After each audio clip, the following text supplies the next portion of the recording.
सन्नाटा। रात के 1 बजे थे। ऋषभ, जो मुंबई के एक छोटे फ्लैट में अकेला रहता था, अपने लैपटॉप पर काम कर रहा था। अचानक बिजली चली गई। पूरा फ्लैट अंधेरे में डूब गया। उसने सोचा, चलो कुछ देर आराम कर लेता हूं। ऋषभ ने एक मोमबत्ती जलाई और बेडरूम में जाकर सोने की कोशिश करने लगा। पर जैसे ही उसने आंखें बंद की, उसे अपने कानों में हल्की सी आवाज सुनाई देने लगी, मानो कोई फुसफुसा रहा हो। उसने ध्यान दिया, लेकिन आवाज आनी बंद हो गई। कुछ देर बाद फिर वही आवाज आई, इस बार थोड़ी जोर से और स्पष्टता से। अब उसे साफ सुनाई दे रहा था, जैसे कोई उसके कान के पास फुसफुसा रहा हो, यहां से जाओ। वो डर के मारे उठ बैठा और अपने चारों ओर देखा। कमरे में कोई नहीं था, लेकिन दिल की धड़कनें तेज हो चुकी थीं। उसने खुद को संभालते हुए सोचा कि शायद थकान की वजह से उसे भ्रम हो रहा है। पर तभी दरवाजे के पास से किसी के चलने की आवाज आई। ऋषभ की सांसें रुक गईं। उसने मोमबत्ती की लौ की तरफ देखा, जो पहले स्थिर थी पर अब हवा में हिल रही थी। ऐसा लगा जैसे कोई अदृश्य चीज पास में ही खड़ी हो। तभी एक ठंडी हवा का झोंका उसकी गर्दन के पास से गुजरा और उसे महसूस हुआ जैसे किसी ने उसकी गर्दन पर हल्का सा स्पर्श किया हो। वो झटके से पीछे मुड़ा, पर वहां कुछ नहीं था।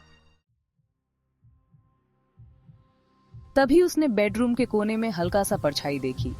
उसे लगा शायद यह उसका भ्रम है, पर जैसे जैसे वो ध्यान से देखता गया, परछाई बड़ी होती गई, मानो कोई आकार ले रही हो। कौन है? उसने कांपते हुए पूछा। परछाई ने कोई जवाब नहीं दिया, पर उसकी शक्ल एक इंसानी रूप में बदल गई। वो अब एक औरत की तरह दिखने लगी। उसकी आंखें गहरे काले और चेहरा बेहद डरावना था। यहां से जाओ। उसकी आवाज अब और भी स्पष्ट थी। ऋषभ ने तुरंत उठने की कोशिश की, लेकिन उसके शरीर में जैसे ताकत ही नहीं बची। वो बेड पर ही जकड़ा रह गया और उसकी सांसें तेज हो गईं। वो औरत धीरे धीरे उसकी ओर बढ़ रही थी और उसके चेहरे पर एक ठंडी, भयानक मुस्कान थी। ऋषभ ने एक आखिरी कोशिश की और जोर से चिल्लाया, कौन हो तुम? क्या चाहती हो? उस औरत ने रुककर धीरे से कहा, यह घर मेरा है। मैंने यहाँ आखिरी सांस ली थी। तुम्हें भी यही करनी पड़ेगी।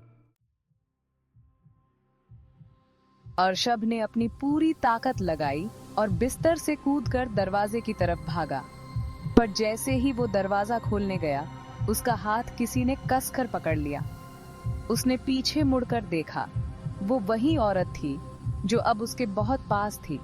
उसकी आंखों से खून बह रहा था और उसके चेहरे पर एक विकृत मुस्कान थी। वो चीखना चाहता था, पर उसकी आवाज गले में ही दब गई। उसे लगा जैसे उसकी सांसें रुक रही हैं। अगली सुबह जब उसके दोस्त ने उसे फोन किया और कोई जवाब नहीं मिला, तो वो फ्लैट पर गया।